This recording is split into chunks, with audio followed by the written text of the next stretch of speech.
제가 최근에 들어서 좀 1년의 그 설교를 하고 있죠. 제가 흩어짐의 비밀이라는 제목으로 한 달 전쯤에 설교를 했고, 그 다음에 두 나라의 싸움, 그리고 지난주에는 적의 정체, 이런 제목으로 설교를 했습니다. 우리가 종말론적 관점에서 어떻게 역사를 바라봐야 되느냐, 어떻게 현실을, 지금 돌아가고 있는 이 현실을 우리는 어떻게 신앙의 눈으로, 성경적인 관점으로 바라봐야 되느냐라고 하는 공부를 하고 있는 중입니다. 오늘 설교 제목은 매우 도발적이죠. 네, 아까 우리 목사님이 말씀하신 것처럼 무섭기도 하고 정말 섬뜩하고 끔찍하기도 합니다. 통일이 오지 않는다면, 좀 말을 제가 끌었어요. 너무 기니까. 통일이 오지 않는다면 어떻게 하시겠습니까? 이런 뜻이에요. 만약에 통일이 오지 않는다면 어떻게 하시겠습니까? 통일이라고 하는 문제는 분명히 현재 우리의 삶 속에서 가장 중대한 사안이고 가장 큰 사건이라고 저는 믿습니다. 그렇다면은 여기에서 마찬가지로 이 통일에 대해서도 우리가 어떠한 신앙적 관점으로 이해를 해야 되느냐라고 하는 그러한 질문입니다.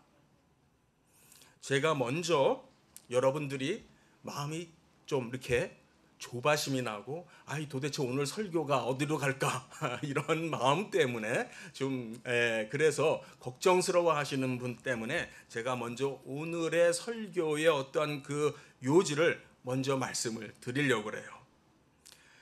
우리가 통일을 중요시 여기고 또 통일에 대해서 간절한 염원을 갖고, 그래서 통일이 반드시 와야 된다라고 하는 그 문제나 일상생활에서, 우리의 평범한 일상생활에서 또는 나의 개인적인 삶에 있어서 우리가 중요하다라고 여기는 것에 대한 우리의 마음가짐 내지는 우리의 관점, 이것과 동일한 문제이다라고 하는 것을 먼저 말씀을 드리는 것입니다. 다시 말씀드리면요, 사람들은 자기가 정해놓은 게 있어요. 자기 생각에 옳은 게 있고, 자기 생각에 어떠한 대의 명분이 있고, 정의가 있고, 그래서 그런 것들이 지켜져야 옳은 것이고, 그것이 지켜지지 않으면, 세워지지 아니하면은 그것은 옳지 않은 것으로 그렇게 생각을 하는 경우가 많습니다. 더 나아가서 내가 간절히 바라고 내가 간절히 원하고 하는 것이 되어지면은 우리는 그것이 하나님의 뜻이라고 생각을 하고, 그렇지 않으면은 굉장히 힘들어해요. 굉장히 힘들어하고 답을 찾지를 못해서 정말 어려워합니다. 그래서 저는 제목은 좀 약간 섬뜩한 감이 있고 도발적인 감이 있지만, 그 제목을 통해서 오히려 저는 우리의 일상을, 우리의 모습을 들여다봤으면 좋겠어요. 오늘 성경 본문을 가지고 제가 설명을 좀 많이 하게 될 것 같아요. 제 설교가 좀 평상시에도 좀 길지만 오늘도 마찬가지로 좀 그러려니 하시고 같이 성경을 보고 따라와 주시면 좋겠습니다.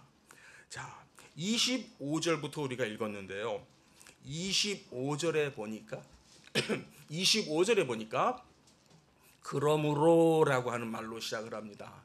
성경 말씀은요, 단어 하나가 쓰여 있고 들어 있고 하는 그것에 의해서 굉장히 그 의미가 큽니다.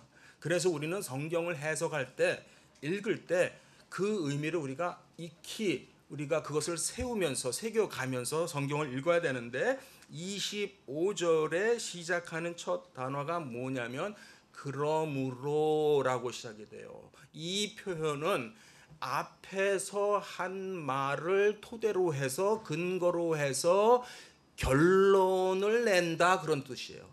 앞에서 한 말의 연장선상에서 이제 이 말을 한다 그 말이에요. 그러면 앞에서 한 말이 뭐였냐면 바로 제가 지난 주일날 설교한 핵심의 내용이에요.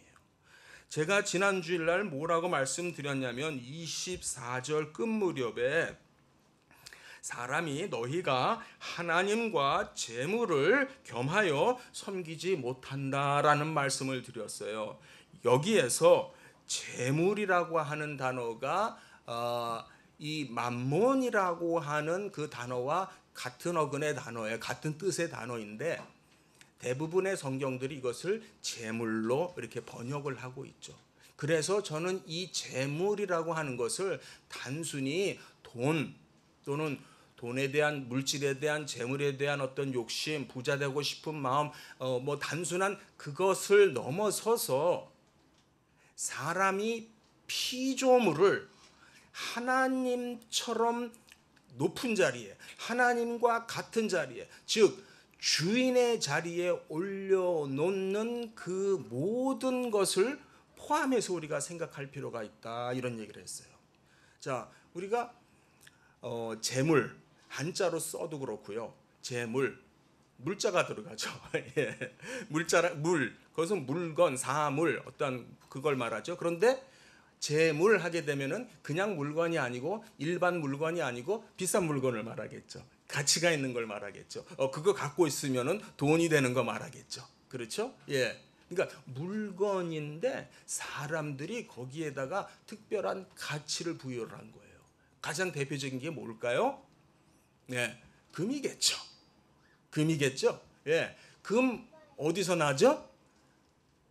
땅 속에서 납니다. 금이든지 은이든지 다이아몬드든지 사람들이 엄청 좋아하고 엄청 비싸다라고 하는 거 그거 어디서 나요? 땅 속에서 나와요. 땅에서 나와요. 그냥 물건이에요. 사물이에요. 그런데 거기다가 사람들이 가치를 부여했어요.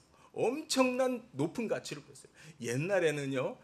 금이 좋은지 모르고 살던 시절도 있었고요. 예. 그런데 언젠가부터 이 금이라고 하는 것이 비싼 게 됐어요. 뭐 금이나 은이나 다이아몬드나 뭐 우리가 먹을 수가 있습니까?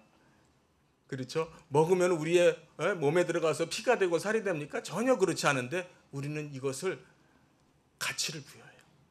가치를 부여하다 이제는 그것을 하나님만한 가치를 부여해요.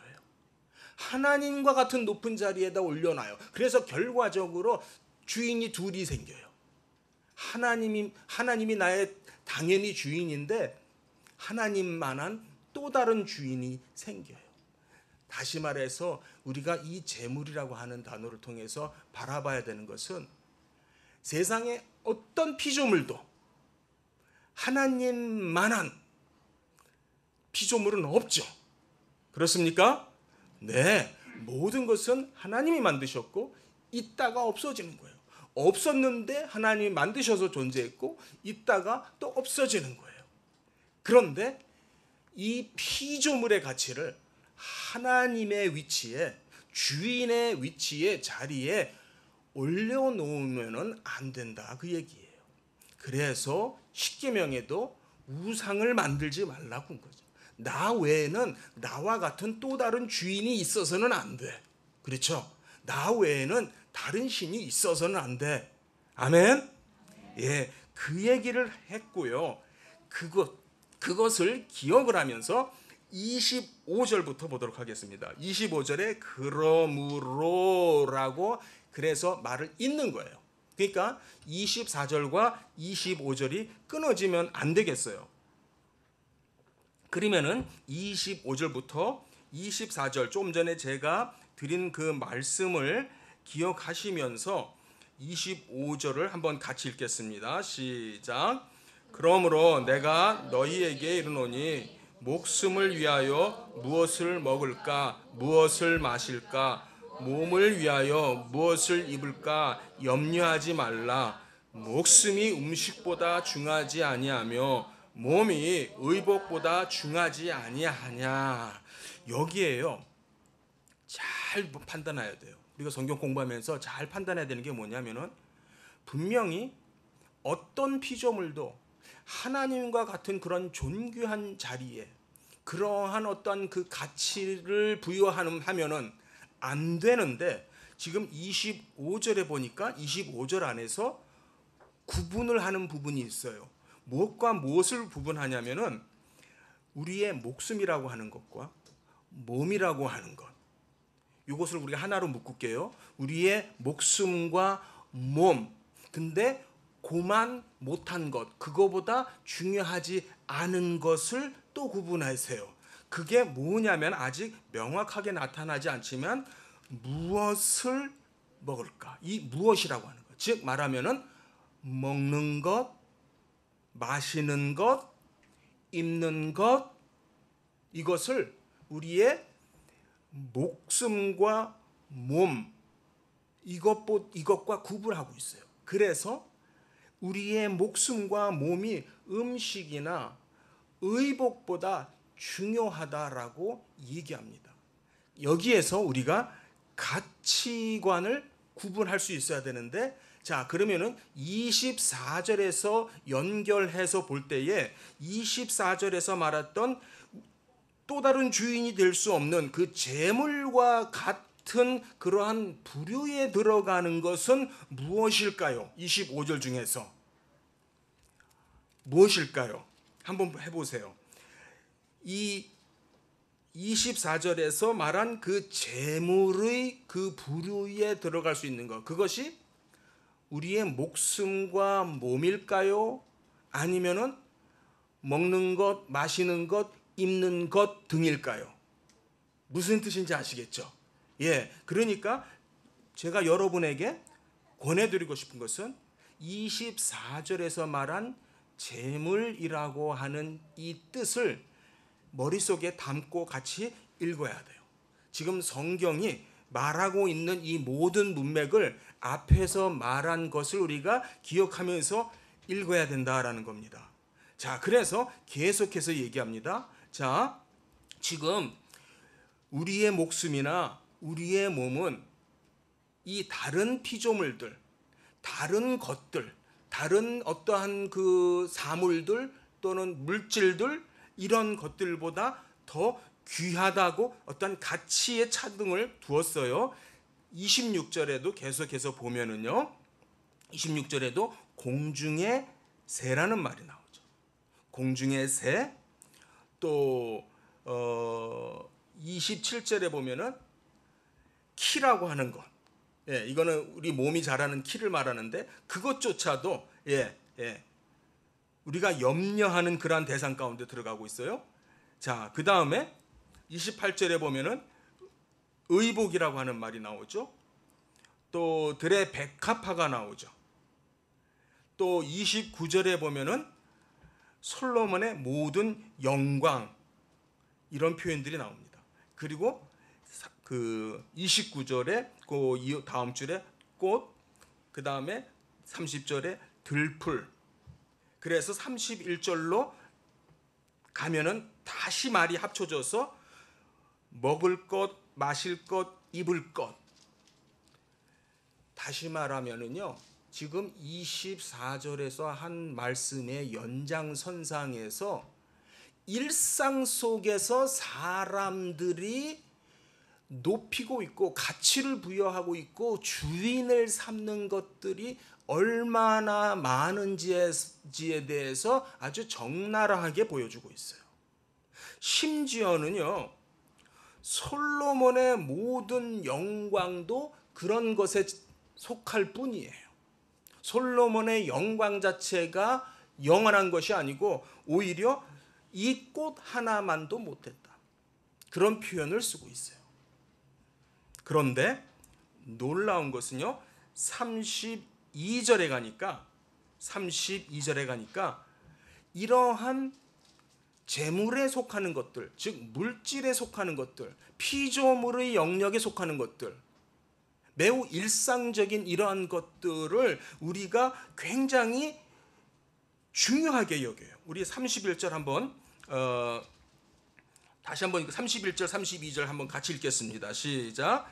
그러므로 염려하여 이르기를 무엇을 먹을까 무엇을 마실까 무엇을 입을까 하지 말라. 이는 다 이방인들이 구하는 것이라. 너희 하늘 아버지께서 이 모든 것이 너희에게 있어야 할 줄을 아시느니라. 네. 다시 한번 이 관점이 어디로 모여졌냐면은 25절에서 시작한 말씀으로 모여졌어요. 예. 그러므로 너희들은 무엇을, 너희의 목숨이 중요해. 너희의 목숨, 너희의 몸, 이거는 세상의 어떤 거하고도 비교할 수 없어. 예. 그런데 그러므로 이 세상의 것들로서 너희 자신을 충족시키고자 하는 이 세상의 것들을 그래서 중요시 여기는, 그래서 재물을 삼고 그것을 만몬을 삼는 그러한 것을 하지 마라 라고 하는 말씀을 25절에서 한 거예요. 그리고 31절에 다시 그 얘기를 한 거죠. 그래서 진짜 내가 다시 말하는데 무엇을 먹을지 무엇을 마실지 무엇을 입을지 하지 마. 왜냐하면 그거는 다 이방인들이 구하는 거야. 다시 말하면 그것은 하나님을 모르는 사람들이 사는 방식이야 그 말이야. 그 대신 너희는 먼저 그의 나라와 그의 의를 구해. 자, 여러분들 이제까지 혹 이런 식으로 이 본문을 이해하지는 않았습니까? 우리가 현실적으로 사람이 다 누구나 다 민생고를 가지고 있죠. 그러니까 무엇을 먹고 무엇을 마시고 무엇을 입고 또 어디에 살고 또 무슨 차를 타고 뭐 하는 이런 기본적인 것들이 굉장히 큰 문제예요. 어느 누구도 이 문제가 크지 않는 사람이 없습니다. 그래서 우리가 기도할 때 주님이 가르쳐 주신 기도 가운데 어떤 말이 있어요? 우리에게 일용할 양식을 주옵시고. 예, 우리는 기도해야 됩니다. 하나님, 오늘도 우리에게 일용할 양식을 주시옵소서. 그 문제가 어느 누구의 인생에 있어서도 크지 않은 사람은 없습니다. 그러나 오늘 이 본문이 그래서 하는 말이 아니에요. 오늘 우리가 이 본문을 이제까지 먹고 사는 문제도 중요하지만 먹고 사는 문제가 급하고 큰 건 사실인데 그것도 중요하지만 그보다 하나님의 나라와 그 의를 먼저 찾아야 돼. 그렇게 말하는 게 아니에요. 그렇게 말하는 게 아니에요. 여기에서 성경이 말하는 것은 보다 더 근본적인 관점의 전환을 얘기를 해요. 조금 멋있는 말로 말하면은 세계관이 바뀌어야 돼요. 패러다임이 바뀌어야 돼요. 사랑하는 성도님들, 왜냐하면은 32절에 보니까 너희 하늘 아버지께서는 이 모든 것이 너희에게 있어야 할 줄을 아시느니라 라고 말합니다. 하나님이요, 하늘 아버지가 우리의 구체적인 상황을, 우리의 어떤 민생고를 또는 우리에게 일용할 양식이 필요하다는 것을 하나님이 아신다. 할렐루야. 네, 하나님은 우리를 지으신 창조주 하나님이시고요, 우리의 생명의 주원이신 창조주 하나님이시고 또 우리의 인생을 책임지시고 구원하시는 구원의 하나님이세요. 하나님은요, 오늘 있다가 내일 아궁이에 던져질 그런 것들도 관리를 하세요. 그렇죠?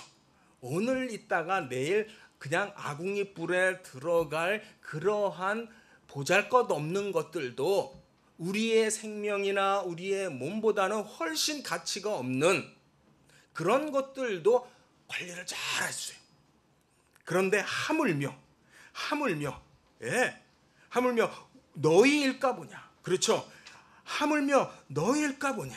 그렇죠. 하나님께서 우리를 관리 안 해주시겠느냐.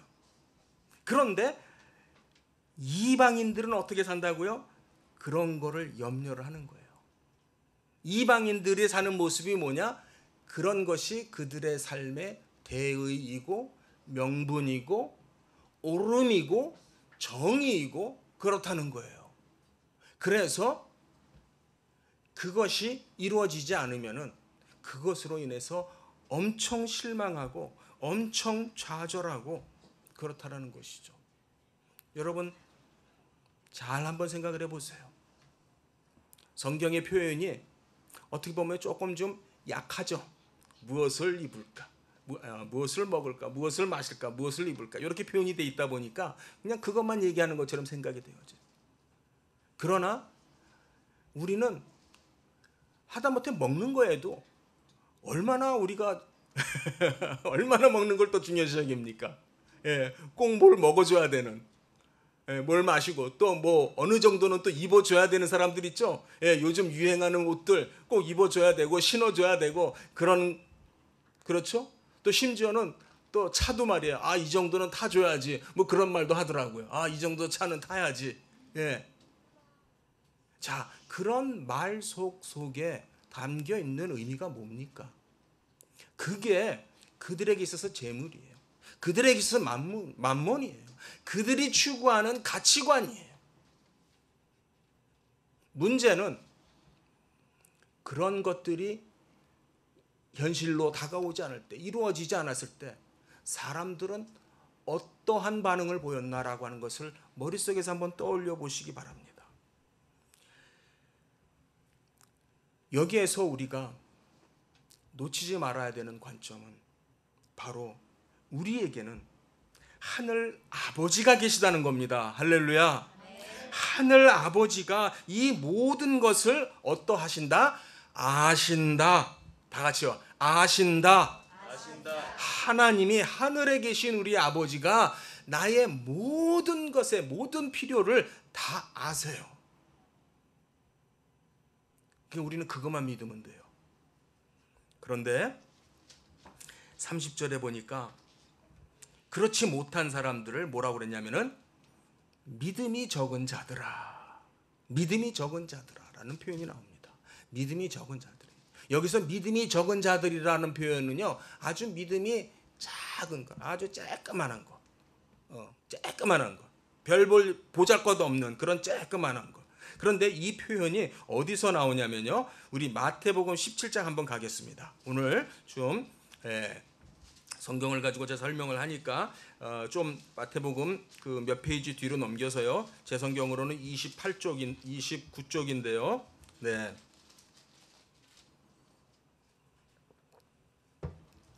17절에 보니까 지금 이제 예수님께서 17장에 나오는 사건의 내용은 이제 변화산에 예수님이 올라가셔가지고 이렇게 영광스러운 광채로서 이렇게 변하시는 그러한 모습을 제자들이 보았습니다. 그리고서는 이제 그 산에서 내려왔을 때에 14절 이하부터 보게 되면은 어느 아버지가 귀신 들린 그 아들을 제자들에게 데리고 와서 고쳐달라고, 그런데 지금 고치지 못하는 그런 상황이에요. 그래서 17절에 예수님께서 책망하시면서 뭐라고 그러시냐면은 믿음이 없고 패역한 세대여, 이런 말이에요. 여기서 믿음이 없고라는 말이 나옵니다. 즉 이 사람들을 향해서, 이 세대를 향해서 믿음이 없다라는 말을 써요. 여기에서 믿음이 없다는 액면 그대로 믿음이 없는 걸 말하고요. 그런데 20절에 보면은 그래서 18절부터는 보면은 예수님께서 꾸짖으셔서 이제 귀신을 이제 내쫓으시고, 그러고 나서 이제 아이가 이제 치료가 되었죠. 그리고 29절에 보니까 제자들이 조용히 예수께 나와 이르되 우리는 어찌하여 이런 일을 하지 못했습니까? 했을 때에 예수님이 뭐라고 말하냐면 너희의 믿음이 작은 까닭이라. 너희의 믿음이 작기 때문이다라는 말을 해요. 이때 믿음이 작다라고 하는 그 말이 앞서 우리가 6장 30절에서 봤던 믿음이 작은 자들아 그 단어와 같은 단어예요. 여기에서 이 믿음이 작다라고 하는 것의 그 의미는 뭐냐면, 믿기는 믿는 것 같은데 덜썩 믿지 못하는 걸 말해요.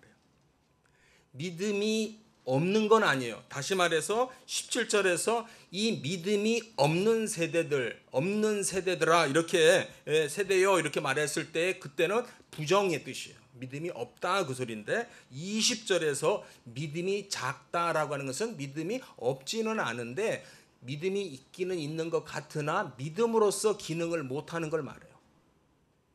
즉 믿음이 기능하려면 뭘 해야 돼요? 믿음은 뭐 하죠? 전에도 제가 설명을 드린 적이 있어요. 좀 오래돼서 다 잊어버렸을 것 같아요. 믿음이 뭐 하냐면은, 믿음은 예수님만을 붙잡는 일을 해요.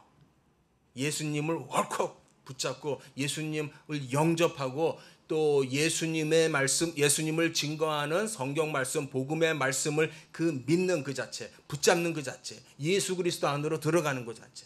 그러니까 믿음이 적어서 그렇다라고 하는 것은 안 믿는 건 아니에요. 믿음이 없는 건 아닌데 예수님을 전적으로 붙잡지 못하는, 6장의 본문의 말씀으로 하면은 하나님의 나라만을 붙잡지 못하는, 하나님 나라 안에 들어와 있기는 있는 것 같은데 여전히 이방 사람들처럼, 즉 하나님을 모르는 사람들처럼, 오늘 뭐 입지? 오늘 뭐 먹지? 어디에 살아야 되지? 무슨 차를 타야 되지? 하면서 그런 데에다가 마음을 두고 사는 것, 그거를 지적하는 거예요. 즉 하나님 말고도 주인이 또 있는 사람들을 말하는 거예요. 하나님을 안 믿는 건 아닌데 하나님을 믿으면서도 또 다른 주인이 있는 사람들. 사랑하는 성도님들, 여기에서 우리가 한번 생각을 해야 돼요. 아까도 얘기했지만 끝내 우리가 원하고 바라는 대로 그렇게 먹지 못하고 마시지 못하고 입지 못한다면은 여러분들은 어떻게 하시겠습니까? 우리가 무엇을 먹고 무엇을 마시고 무엇을 입는 것이 그렇게 절대적인 명분인가요? 우리가 그렇게 원하는 것이 이루어지면 할렐루야고, 내가 그렇게 원하는 것이 이루어지지 않으면은 실망하고, 그것이 하나님이 보실 때에 기뻐하시는 모습일까요? 여러분들 축구 좋아하시죠? 네. 4년에 한 번씩 월드컵이 치러져요. 월드컵 축구가 벌어질 때마다 늘 관심사가 유럽의 강세와 남미의 강세가 그야말로 결승전에 만나서 환상적인 게임을 정말 역사에 남을 만한, 정말 두고두고 봐도 정말 멋있는 축구다라고 할 만한 그 축구 시합을 보는데 전 세계의 많은 사람들이 열광을 쏟고 있습니다. 자, 그런데 예를 들은 거예요. 뭐 이런 경우도 과거에 없지 않아 있었습니다만은 스페인하고 브라질하고 만났습니다. 이제 시합을 합니다. 시합을 앞두고 각 나라 선수들이 각자 하나님께 기도합니다. 두 나라가 각자 상당히 강한 기독교 국가들이에요. 나름대로 하나님께 기도합니다. 운동장에 뛰어나면서 무슨 천주교식이긴 하지만은 크로스를 그리면서 뛰어나와요. 그리고 골을 넣고 나면은 하나 앞에 또 감사하다고 기도도 하고 그래요. 자, 그러면은 하나님은 누구 편을 들어야 될까요? 돌아가면서 이번에는 스페인 편 들어주고 다음에는 브라질 편 들어주고 돌아가면서 들어줘야 되나요? 과연 하나님은 누구 편을 들어줘야 됩니까? 그러면은 축구의 진나라는 하나님께서 사랑하지 않은 건가요? 이게 우리가 한번 신앙생활하면서 우리가 생각해야 될 부분이에요. 분명히 우리에게는 간절한 소원이 있어요. 그 중에 하나가 통일이에요. 간절한 소원이 있어요. 꿈에도 소원이 있어요. 정말 뼈에 사무치기까지 간절히 바라는 소원이 있어요. 그런데 그 소원이 그게 먹는 거든 마시는 거든 입는 거든 뭐가 됐든지 간에 만약에 안 이루어진다면 여러분들은 어떻게 하시겠습니까? 안 이루어졌다면 여러분들은 어떻게 하시겠냐라고 하는 질문을 제가 이 설교를 통해서 던지는 거예요. 히브리서 11장을 우리 가서 보겠습니다. 히브리서 11장에 가서 보게 되면은요, 믿음의 선진들이 나오죠. 정말 누구는 어떻게 믿음으로 어떻게 했고 믿음으로 해서 다 여기에 나오는 이 선진들은요, 믿음이 훌륭했던 그러한 선진들이에요. 그런데 이들에 대한 평가가 한마디로 13절이에요. 신약성경 364호쪽입니다. 잘 찾으셨나요? 신약성경 뒤편에 364호쪽에 가서 보시면은 히브리서 11장 13절 우리 같이 읽겠습니다. 시작. 이 사람들은 다 믿음을 따라 죽었으며 약속을 받지 못하였으되 그것들을 멀리서 보고 환영하며 또 땅에서는 외국인과 나그네임을 증언하였으니 뭐라는 겁니까? 이 믿음이 훌륭한 사람들이라고 칭찬받는 이 믿음의 선진들이요, 공통되게 믿음으로 살긴 살았는데 본인들이 바라던 것을 받지 못하고 죽었다고 말이에요. 본인들의 소원이 그들에게 주어지지 않은 가운데, 그걸 보지 못한 가운데 그들은 다 죽었다. 그들은 이 땅에 사는 동안 그저 늘 그것을 바라보고 염원하면서 나에게 그것이 올 것이다라고 하는 기대와 희망과 소망을 가지고 살았지만은 끝내 받지 못했고, 이 땅에서는 오히려 외국인처럼 나그네처럼 살았다. 이 땅의 영원히 주인으로 두 발을 여기서 뿌리를 내리고 여기에서 그냥 편안하게 사는 사람으로 살지 않고, 그건 오히려 이방인들의 모습이죠. 오히려 객으로, 손님으로, 나그네로, 외국인으로, 이민자로 그렇게 살았다라는 겁니다. 우리 사랑하는 성도님들, 제가 한번 이렇게 말씀드려 볼게요. 너무 이 땅에 정 붙이지 마세요.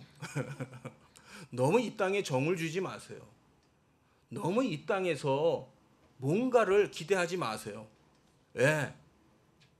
우리의 것은 이 땅에 있는 것이 아니고 하늘에 있습니다. 자, 16절 볼까요? 16절 같이 읽을게요. 시작. 그들이 이제는 더 나은 본향을 사모하니 곧 하늘에 있는 것이라. 이러므로 하나님이 그들의 하나님이라 일컬음 받으심을 부끄러워하지 아니하시고 그들을 위하여 한 성을 예비하셨느니라. 아멘. 자, 여기에서 제가 앞서서 신의 도성이라고 하는 말을 했죠. 어거스틴의 대명작 하나님의 도성, 신의 도성, 바로 여기가 지금 그런 비슷한 말이 나오네요. 하늘에 우리에게는 더 좋은 본향이 있어요. 그것이 하늘에 있는 것인데 하나님께서 우리를 위하여서 바로 그 성을 예비하셨다라고 얘기합니다. 우리가 바라봐야 되는 것은 바로 그것이고요. 바로 그 더 본향을 사모하는 것이 오늘날 우리에게 있어서 그의 나라와 그의 의를 구하는 삶인 거예요. 사랑하는 성도님들, 남북 통일이 이루어지지 않을 수도 있습니다. 잘 생각하세요. 무슨 말이냐면은 남북 통일 자체가 우리가 간절히 원해요. 너무너무 간절히 원해요. 제가 한 6, 7년쯤 전인지 전국의 대학생들 중에서 20여 명을 선발을 해서 그들을 인솔을 해서 독일을 비롯해서 동유럽 국가들을 이렇게 우리가 순방을 하면서 공부를 한 적이 있어요. 그때 우리가 독일의 베를린에 브란덴버그 문이 있잖아요. 예, 그 멋있는 그 브란덴베르그 문 앞에 가서 사람들에게 한반도를 그린 그 먹으로 이렇게 그린 멋있는, 누가 이렇게 그 예술가 분이 그려준 게 있어요. 그거를 펼쳐서 보여주면서 사람들에게 한반도가 통일될 수 있게 해달라고, 도와달라고, 지지해달라고, 기도해달라고 막 그렇게 부탁을 하면서, 그리고 우리가 이런 노래를 불렀어요. 많은 사람들이 있는 데 앞에서 우리 젊은 대학생들 중심의 한 20여 명의 청년들이 우리의 소원은 통일, 꿈에도 소원은 통일, 이정성 다해서 통일을 이루자, 이 결에 살리는 통일, 이 나라 살리는 통일이여 어서 오라, 통일이여 오라. 예배 시간이니까 차마 같이 부르자고 하기엔 좀 그렇습니다. 정말 이 노래를 부르면은 정말 가슴이 뭉클해오면서 눈물이 쏟아져요. 정말 어쩌다가 우리 대한민국이, 우리 한국 사람들이, 예? 이렇게 분단의 국가가 돼가지고 이 분단의 아픔을 이렇게 지니고 살아야 되는가? 정말 빨리 통일이 와야 된다라는 그런 간절함으로 정말 저 먼 남의 나라 땅까지 가서 그 사람들에게 우리의 상황을 알리기 위해서 그러한 일까지 했고요. 예, 그 일정을 MBC에서 찍어가지고서 통일 전망대인가요? 그런 프로그램이 있더라고요. 거기에서 넉 주에 걸쳐서 20분씩 다큐멘터리식으로 보여줬던 그런 적이 있어요. 그러나 우리의 염원하고는 다르게, 우리의 간절함하고는 다르게 여러분들 반드시 생각해야 돼요. 통일이 오지 않을 수도 있습니다. 무슨 말이냐면은 더 중요한 것이 있다라는 것이에요. 우리가 통일을 원해서 통일이 오는 게 아니에요. 우리가 간절히 원했기 때문에 통일이 오는 게 아니에요. 만약에 그렇다면은 우리는 지금 실패자들이죠. 우리가 좀 더 간절히 원하지 못했기 때문에 통일이 안 온 거죠. 그런 건 아니겠죠. 우리가 원하고 안 원하고, 그러나 우리는 기도를 멈추면 안 돼요. 간절한 마음으로 우리는 기도를 쉬면 안 돼요.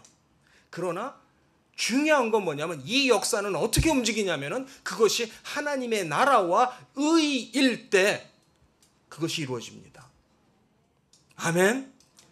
하나님의 나라와 그 의에 부합하는 일로서, 즉 하나님의 나라와 그 의를 더 만방에 더 널리 알리고, 또 하나님의 나라와 그 의를 높이 드러내는 그 목적을 위해서는 이루어질 것입니다. 이것이 우리가 가져야 될 역사적인 관점이에요. 만약에 통일이 온다면 그것은 하나님의 목적을 위해서 올 것입니다. 하나님의 목적대로 쓰임을 받기 위해서 올 것입니다. 사랑하는 성도님들, 우리가 무엇을 먹을까, 무엇을 마실까, 무엇을 입을까, 이것이 우리의 주인이 되면 안 돼요. 지금도 많은 크리스찬 가운데 통일이 또 다른 주인인 사람들이 있습니다. 그렇죠? 통일이 우리가 간절히 염원하는 것이지만 또 다른 하나님을 대신할 수 있는 주인이 되면 안 돼요. 우리가 모르는 것은, 하나님은 어떠한 놀라운 지혜롭고 선하고 거룩하신 방법으로 저 북녘을 해방시키고, 저 북녘 땅에도 하나님의 나라가 임하게 하고, 저 북녘 땅이 복음으로 자유화되는 날이 오게 할지 전혀 우리의 생각의 차원과 다른 방법으로 하나님은 이 일을 하실 거라고 저는 믿어요. 여기에서 우리 믿음의 사람들이 해야 되는 것이 있습니다. 나의 간절한 소원이 문제가 아니라 하나님의 나라에다가 하나님의 나라에 초점을 맞추시고 사시는 우리 성도님들 되시기 바랍니다. 6장 33절 우리 다 같이 외우는 구절이죠. 우리 다시 찾거나 하지 말고 우리 같이 한번 같이 암송하겠습니다. 마태복음 6장 33절 시작. 그런즉 너희는 먼저 그의 나라와 그의 의를 구하라. 그리하면 이 모든 것을 너희에게 더하시리라. 아멘. 아멘입니까? 아멘. 네. 세상의 것으로서 나의 주인 삼지 마시기 바랍니다. 심지어는 그것이 통일일지라도 그것이 하나님을 대신할 대의명분이 아닙니다. 그것이 하나님의 나라나 의가 아니에요. 우리의 정체성은, 우리의 삶의 본질은, 우리가 이방인들 같지 아니한 그러한 모습은 어디에 있느냐? 우리는 어느 것을 막론하고 그것들보다 더 우선적으로 하나님의 나라와 그의 의만을 먼저 생각하고 그것만을 위해서 사시는 여러분들 되시기를 축복드립니다.